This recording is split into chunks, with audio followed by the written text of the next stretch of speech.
नमस्कार, विक्रम एकेडमी 99 में आपका स्वागत है। स्थापत्य कला में आज हम लोग देखेंगे गुप्तकालीन। यहाँ मित्रों पढ़ाया और रिवीजन नहीं जाता, पढ़ाया और रिवीजन नहीं किया जाता, पढ़ाया और रिवीजन नहीं किया जाता। यहाँ सीधे आपको याद करवाया जाता है। पूरी कोशिश रहती है इस क्लास के बाद आपको 100% मिले कुछ। आइए देखें गुप्तकालीन कला। गुप्त काल धार्मिक सहिष्णुता का काल था। गुप्त काल धार्मिक सहिष्णुता का काल था। विष्णु के साथ साथ शिव, सूर्य, ब्रह्मा, गणेश, कुबेर, पार्वती, लक्ष्मी, दुर्गा, सप्तमातृकाएं आदि विभिन्न देवी देवताओं की प्रतिमाओं का सुरुचिपूर्ण अंकन गुप्त काल में हुआ। गुप्त काल में मित्रों मथुरा केंद्र पर लाल बलुए पत्थर के गौतम बुद्ध की एक से बढ़कर एक सुंदर मूर्तियों का अंकन हुआ। गुप्त काल में मथुरा केंद्र पर गौतम बुद्ध की मूर्तियां किस पत्थर से बनाई गई? प्रश्न यहाँ से आता है। लाल बलुए पत्थर से बनाई गई। गुप्त काल में मथुरा केंद्र पर बुद्ध की प्रतिमाएं किस पत्थर से बनाई गईं? लाल बलुए पत्थर से बनाई गई। गुप्त काल में मथुरा केंद्र में बुद्ध की प्रतिमाएं किससे बनाई गईं? लाल बलुए पत्थर से बनाई गई। मथुरा केंद्र पर गुप्त काल समय बुद्ध की प्रतिमाएं किससे बनी? लाल बलुए पत्थर से। गुप्त काल मथुरा केंद्र में बुद्ध की प्रतिमाएं किस पत्थर से बनी? लाल बलुए पत्थर। किस पत्थर से बनी? लाल बलुए पत्थर। मंदिर निर्माण प्रक्रिया का प्रारंभ प्राक गुप्त से माना जाता है। मंदिर निर्माण प्रक्रिया का प्रारंभ कब से माना जाता है? प्राक गुप्त से माना जाता है। मंदिर निर्माण प्रक्रिया का प्रारंभ कब से माना जाता है? प्राक गुप्त से माना जाता है। मंदिर निर्माण प्रक्रिया प्रारंभ कब से माना जाता है? प्रारंभ पूछ रहा है, प्राक गुप्त हो जाएगा मित्रों। आता है क्वेश्चन। मंदिर निर्माण की प्रक्रिया का प्रारंभ, मंदिर निर्माण प्रक्रिया का प्रारंभ प्राक गुप्त काल से माना जाता है। अच्छा लगे तो आप लोग सब्सक्राइब शेयर जरूर करके रखिएगा। कंटेंट हम सारा याद कराएंगे। गुप्त काल में ही विधिवत तरीके से मंदिर निर्माण कला का विकास हुआ। गुप्त काल में ही मंदिर निर्माण कला का विकास हुआ। किस काल में मंदिर निर्माण कला का विकास हुआ? गुप्त काल में। किस काल में मंदिर निर्माण कला का विकास हुआ? गुप्त काल में। किस काल में मंदिर निर्माण कला का विकास हुआ? गुप्त काल में। किस काल में मंदिर निर्माण कला का विकास हुआ? गुप्त काल में। गुप्त काल की सबसे बड़ी विशेषता क्या थी? मंदिर निर्माण थी। गुप्त काल की सबसे बड़ी विशेषता क्या थी? मंदिर निर्माण था। गुप्त काल की सबसे बड़ी विशेषता मंदिर निर्माण था। गुप्त काल की सबसे बड़ी विशेषता मंदिर निर्माण था। गुप्तकालीन मंदिर के कुछ उदाहरण आइए देखें मित्रों। सांची का मंदिर किस काल का है? गुप्त काल का है। सांची का मंदिर किस काल का है? गुप्त काल का है। सांची का मंदिर किस काल का है? गुप्त काल का है। सांची का मंदिर मध्य प्रदेश के रायसेन जिला सांची स्तूप के समीप स्थित है। सांची मंदिर कहाँ स्थित है? मध्य प्रदेश रायसेन जिला सांची स्तूप के समीप स्थित है। सांची का मंदिर कहाँ स्थित है? मध्य प्रदेश रायसेन जिला सांची स्तूप के समीप स्थित है। सांची का मंदिर कहाँ स्थित है? सांची का मंदिर कहाँ स्थित है? सांची का मंदिर मध्य प्रदेश रायसेन जिला सांची स्तूप के समीप स्थित है। यह मंदिर किस काल का है? गुप्त काल का है। सांची का मंदिर किस काल का है? गुप्त काल का है। सांची का मंदिर किस काल का है? गुप्तकालीन प्रारंभिक मंदिरों में आता है। सांची का मंदिर किस काल का है? गुप्तकालीन प्रारंभिक मंदिर है। सांची का मंदिर किस काल का है? गुप्तकालीन का प्रारंभिक मंदिर है। विकल्प में आ जाता है। बताइए कौन सा गुप्तकालीन का प्रारंभिक मंदिर है? सांची का मंदिर रहेगा। 3 ऑप्शन और रहेगा। चक्कर पकड़ मत करिएगा। सांची का मंदिर गुप्तकालीन प्रारंभिक मंदिरों में आता है। ये भी पूछ लेता। सांची का मंदिर किस काल का है? सांची का मंदिर गुप्त काल का है। देवगढ़ दशावतार मंदिर यह कहाँ स्थित है? देवगढ़ का दशावतार मंदिर कहाँ है? देवगढ़ का दशावतार मंदिर उत्तर प्रदेश के झांसी जिला में, वर्तमान में ललितपुर जिले में स्थित है। देवगढ़ का दशावतार मंदिर झांसी ललितपुर जिला में स्थित है। चाहे विकल्प झांसी आ जाए तो लगा देना, ललितपुर आवे तो लगा देना है। देवगढ़ दशावतार मंदिर उत्तर प्रदेश झांसी ललितपुर में स्थित है। देवगढ़ दशावतार मंदिर झांसी ललितपुर में स्थित है। देवगढ़ का दशावतार मंदिर यूपी झांसी ललितपुर में स्थित है। देवगढ़ का मंदिर कहाँ स्थित है? देवगढ़ का मंदिर उत्तर प्रदेश झांसी जिला ललितपुर जिले में स्थित है। देवगढ़ का दशावतार मंदिर किस सदी का है? 6वीं सदी का है। देवगढ़ का दशावतार मंदिर किस सदी का है? 6वीं सदी का है। देवगढ़ का दशावतार मंदिर किस शताब्दी का है? 6वीं शताब्दी का है। आगे ऊपर चलना है। कहाँ चला गया यार? इधर चलना होगा।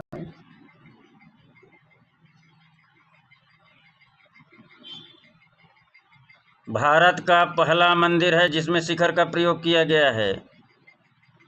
भारत का कौन सा मंदिर है जिसमें शिखर का प्रयोग किया गया है? भारत का कौन सा पहला मंदिर है जिसमें शिखर का प्रयोग किया गया है? भारत का कौन सा पहला मंदिर है जिसमें शिखर का प्रयोग किया गया है? भारत का पहला मंदिर कौन सा है जिसमें शिखर का प्रयोग किया गया है? देवगढ़ का दशावतार मंदिर। भारत का पहला मंदिर जिसमें शिखर प्रयोग किया गया है, देवगढ़ का दशावतार मंदिर में। भारत का पहला मंदिर जिसमें शिखर का प्रयोग किया गया, देवगढ़ का दशावतार मंदिर है।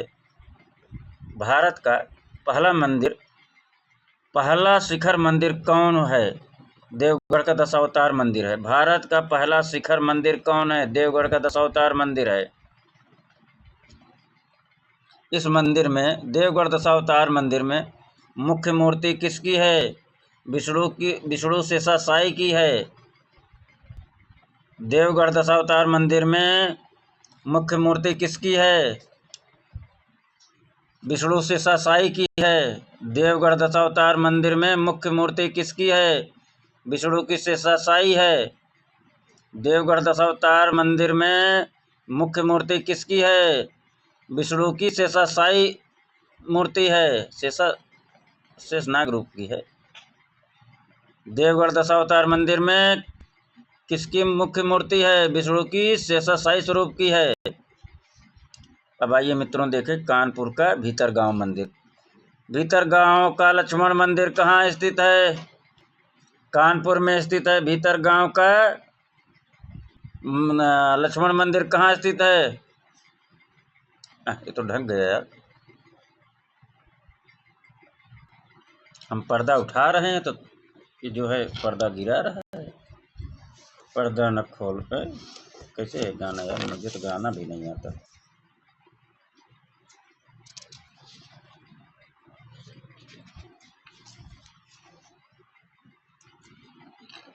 भीतरगांव का लक्ष्मण मंदिर कहाँ स्थित है? कानपुर उत्तर प्रदेश में स्थित है। भीतरगांव का लक्ष्मण मंदिर कहाँ है? कानपुर यूपी में है। भीतरगांव का लक्ष्मण मंदिर कहाँ है? कानपुर में है। उत्तर भारत में ईंटों से बना पहला मंदिर कौन सा है? कानपुर का लक्ष्मण मंदिर है।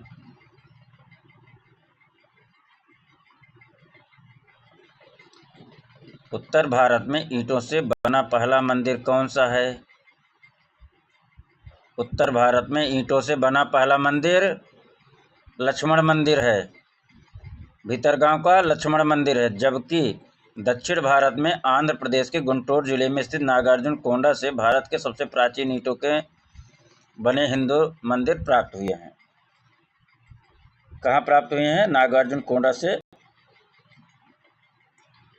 सबसे प्राचीन ईंटों का हिंदू मंदिर प्राप्त हुआ है। नागार्जुन कोंडा से भारत का सबसे प्राचीन ईंटों का हिंदू मंदिर प्राप्त हुआ है। दक्षिण भारत का आंध्र प्रदेश के गुंटूर जिले में स्थित नागार्जुन कोंडा से भारत का सबसे प्राचीन ईंटों का बना मंदिर हिंदू मंदिर है, आ जाएगा। अगर भीतर गांव का लक्ष्मण मंदिर ऑप्शन न हो और नागार्जुन कोंडा हो तो वहाँ नागार्जुन कोंडा लगाना है। अगर भीतर गांव का लक्ष्मण मंदिर और नागार्जुन कोंडा दोनों हो तो उस स्थिति में नागार्जुन कोंडा वाला लगाना है। ठीक। अब आइए, नचना कुठार का पार्वती मंदिर का निर्माण किसने कराया था? वाकाटकों ने कराया था। नचना कुठार का पार्वती मंदिर का निर्माण किसने कराया था? वाकाटकों ने कराया था। नचना कुठार का पार्वती मंदिर का निर्माण किसने कराया? वाकाटकों ने कराया। नचना कुठार का पार्वती मंदिर किसने कराया? नचना कुठार पार्वती मंदिर का निर्माण बराबर वाकाटक।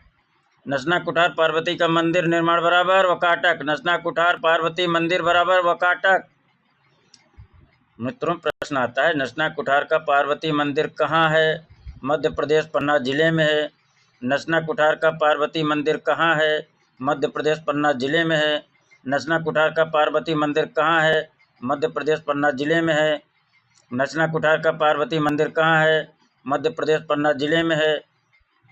इस मंदिर में रामायण कथा के पटचित्र उत्कीर्ण सबसे पहले इसी मंदिर में हुआ है। रामायण कथा का पटचित्र का उत्कीर्णन सबसे पहले किस मंदिर में हुआ? नचना कुठार का पार्वती मंदिर में हुआ।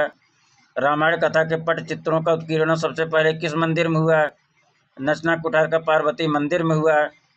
रामायण कथा के पटचित्रों का उत्कीर्णन सबसे पहले किस मंदिर में हुआ? नचना कुठार पार्वती मंदिर में हुआ। रामायण कथा के पटचित्र का उत्कीर्णन सबसे पहले किस मंदिर में हुआ? नचना कुठार के मंदिर में हुआ।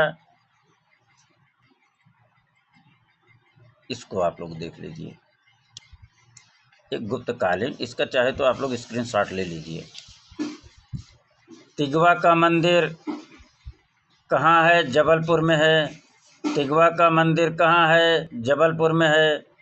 मुख्य मूर्ति किसकी है? भगवान विष्णु की है। किस काल की है? गुप्त काल की है। तिगवा का मंदिर कहाँ है? जबलपुर में है। किस काल की है? गुप्त काल की है। किसकी मूर्ति है? विष्णु की मूर्ति है। तिगवा का मंदिर, जबलपुर, विष्णु, गुप्त काल। तिगवा का मंदिर जबलपुर में है, विष्णु मूर्ति है, गुप्त काल की है। तिगवा का मंदिर जबलपुर में है, विष्णु मूर्ति है, गुप्त काल की है। तिगवा का मंदिर जबलपुर में है, विष्णु मूर्ति है, गुप्त काल की है। तिगवा का मंदिर जबलपुर में है, विष्णु की मूर्ति गुप्त काल की है। अगला, देवगढ़ का दशावतार मंदिर कहाँ है? झांसी, ललितपुर में है। देवगढ़ का दशावतार मंदिर कहाँ है? झांसी, ललितपुर में है। देवगढ़ का दशावतार मंदिर किस काल का है? गुप्त काल का है। देवगढ़ का दशावतार मंदिर किस काल का है? गुप्त काल का है। देवगढ़ का दशावतार मंदिर किस काल का है? गुप्त काल का है। देवगढ़ के दशावतार मंदिर में मुख्य मूर्ति किसकी है? भगवान विष्णु की है। देवगढ़ का दशावतार मंदिर में मुख्य मूर्ति किसकी है? भगवान विष्णु की है।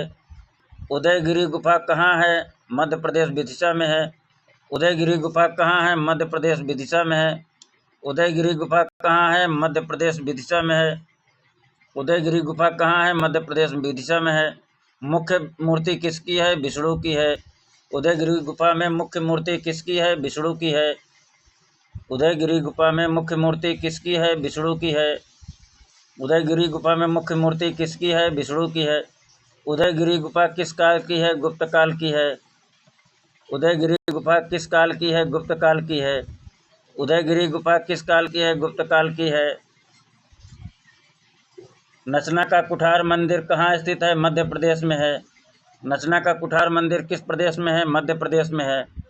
नचना का कुठार मंदिर किस प्रदेश में है? मध्य प्रदेश में है। नचना का कुठार मंदिर में मुख्य मूर्ति किसकी है? पार्वती की है। नचना कुठार मंदिर में मुख्य मूर्ति पार्वती जी की है। नचना कुठार मंदिर में मुख्य मूर्ति पार्वती की है। नचना कुठार का मंदिर किस काल का है? गुप्त काल का है। नचना कुठार का मंदिर किस काल का है? गुप्त काल का है। नचना कुठार का मंदिर किस काल का है? गुप्त काल का है। अगला ये देखें, भुमरा का मंदिर कहाँ स्थित है? मध्य प्रदेश, नागौद में स्थित है। भुमरा का मंदिर कहाँ स्थित है? मध्य प्रदेश, नागौद में स्थित है। भुमरा का मंदिर कहाँ स्थित है? मध्य प्रदेश, नागौद में स्थित है। भुमरा का मंदिर कहाँ स्थित है? मध्य प्रदेश, नागौद में स्थित है। भुमरा का मंदिर कहाँ स्थित है? मध्य प्रदेश, नागौद में स्थित है। भुमरा मंदिर में किसकी मूर्ति है? भगवान शिव की है। भुमरा मंदिर में किसकी मूर्ति है? भगवान शिव की है। भुमरा मंदिर में किसकी मूर्ति है? भगवान शिव की है। भुमरा मंदिर किस काल का है? गुप्त काल का है। भुमरा का मंदिर किस काल का है? गुप्त काल का है। भुमरा का मंदिर किस काल का है? गुप्त काल का है। भुमरा का मंदिर किस काल में बना? गुप्त काल में बना। भीतर गांव का मंदिर, आइए देखें। भीतर गांव का मंदिर कहाँ है? कानपुर में है। भीतर गांव का मंदिर कहाँ है? कानपुर में है। भीतर गांव का मंदिर कहाँ है? कानपुर में है। भीतर गांव का मंदिर किस काल में बना? गुप्त काल में। भीतर गांव का मंदिर किस काल का है? गुप्त काल का। भीतर गांव का मंदिर किस काल का है? गुप्त काल का। इस प्रकार मित्रों जो हम लोगों ने ऊपर जो है पढ़ा, उसको एक जगह जो है इकट्ठा हम लोगों ने याद किया। क्या किया? याद किया। मुझे लगता है आप सबको याद हो गया होगा। तो ये यूपी का था, उत्तर प्रदेश का था। सब उत्तर नहीं नहीं नहीं, अरे गुप्त काल का था। ये किस काल का था? गुप्त काल का था। गुप्तकालीन मंदिर हम लोग देख लिए। तिगवा का मंदिर किस काल का है? गुप्त काल का है। देवगढ़ का दशावतार मंदिर गुप्त काल का है। उदयगिरी गुफा मंदिर गुप्त काल का है। नसना कुठार मंदिर गुप्त काल का है। भुमरा का मंदिर गुप्त काल का है। भीतर गांव का मंदिर गुप्त काल का है। मित्रों मुझे लगता है ये जो है स्थापत्य बहुत टेढ़ा है ना, जैसे वो टफ लगता है, इसलिए एक छोटा छोटा ही आप लोग क्लास देखिए। उससे क्या होगा, प्रैक्टिस ज़्यादा से ज़्यादा करते रहिए और ये जो है आपको बीच बीच आपको डेली मिलता रहेगा। इससे आपको जो है होता है ना, सिलेबस का भारी भरकम बोझ आपके ऊपर नहीं महसूस होगा। ठीक, हम मैराथन भी लेंगे, मैराथन भी क्लास करेंगे एक साथ, फिर चाहे जितना घंटे लगे, 10 घंटा, 12 घंटा, 14 घंटा, एक दिन एक क्लास में हम देंगे सबको। ठीक, लेकिन जब यहाँ याद रहेगा तब वो मैराथन आपको समझ में आएगा। मैराथन तब रिवीजन रहेगा, मैराथन याद करने का विषय नहीं है। ठीक, तो इस प्रकार से मित्रों स्थापत्य कला चल रहा है, इसको ज़रूर आप लोग देखते रहिए, याद होता रहेगा आपका धीरे धीरे सिलेबस। आप लोगों ने जिन जिन लोगों ने अभी तक सब्सक्राइब न किया हो, देखते हो, ज़रूर सब्सक्राइब कर लीजिए। मित्रों बार बार मैं कहता हूँ, ऐसा यूट्यूबर टीचर नहीं मिलेगा। अपनी प्रशंसा तो नहीं करनी चाहिए, लेकिन इतना कह रहा हूँ कि जो एक सरसरी नज़र में आप लोग पढ़ना चाहते हैं, पढ़ाई के क्या है सिस्टम, पेशेंस, आप जल्दी में पढ़ेंगे तो जल्दी से निकल जाएगा। धैर्यपूर्वक धीरे धीरे इत्मीनान से पढ़ेंगे, याद करेंगे, तो एक दिन जो 32 से 34 यार चैप्टर है, हम मान के चलिए 3 दिन आप मान लीजिए लगा, 4 दिन लगा, अभी तो आपको याद करवा रहे हैं। जब आपको रिवीजन करना होगा तो एक एक दिन में होगा। कितने दिन में हो जाएगा? 32-34 दिन में, अगर पेशेंस से पढ़ते हैं तब। और नहीं तो आप एक दिन पता नहीं कितना पढ़ जाइए, और पल्ले कुछ नहीं पढ़ना है, 5% नहीं रहेगा याद। इसलिए जब याद हो जाएगा तब आप रिवीजन करेंगे, तब आपको 100% मिलता रहेगा हमेशा। तो लिहाजा मित्रों आप लोग समय देते हैं, उसके लिए बधाई के पात्र हैं और आभार प्रकट करते हैं। सब्सक्राइब कर लीजिए, लाइक करते रहिए, कमेंट ज़रूर करते रहिए। जो भी देखे, कमेंट करने से क्या होता है, अगले दिन का क्लास बड़े जोश से हम जो है करते हैं, आप लोगों के लिए लाने के लिए तत्पर रहते हैं। और जब कमेंट कम रहता है ना, तो जोश वो ऊर्जा जो है वो चीज़ नहीं रहता। कमेंट जब आ जाता है मज़ा आ जाता है। धन्यवाद। अब आप बोलिए मेरे साथ, मैं सक्सेस पर्सन हूँ, मैं सक्सेस पर्सन हूँ, मैं सक्सेस पर्सन हूँ, मैं सफल व्यक्ति हूँ, मैं सफल व्यक्ति हूँ, मैं सफल व्यक्ति हूँ। आभारी हूँ आप।